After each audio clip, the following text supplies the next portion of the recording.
Well, being a technology journalist, having been a technology journalist for 10 plus years, one thing I have noticed is that I used to get an enormous number of press releases about new battery technologies, and they were all drivel. I mean, like one good example of this was what they were calling the nuclear diamond battery, Oh, which God, I sounded remember that.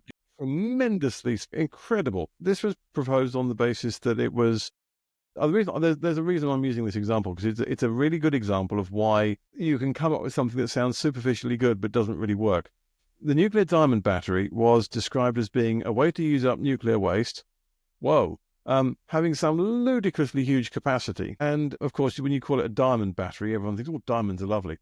What it turns out they were doing is they were getting old reactor graphite. Now, most types of nuclear reactor, anybody who's seen Chernobyl will understand this, but most types of nuclear reactor in the Eastern Bloc and in the West do have chunks of graphite in them. And you would prefer they didn't get radioactive, but they inevitably do because they get neutron activated because they're in this nuclear furnace their entire operating lives.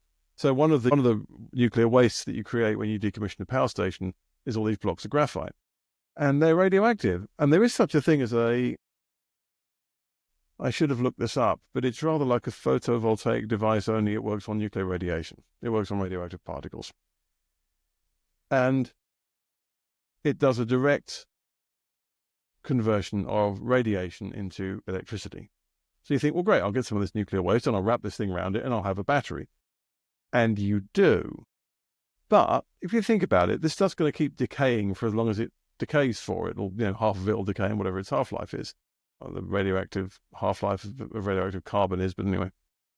And it would last for thousands of years. So they'll say, well, it's great, it's got this huge capacity, which it does because it's using radioactive decay, which gets access to E equals mc squared, and therefore huge amounts of energy come out of it.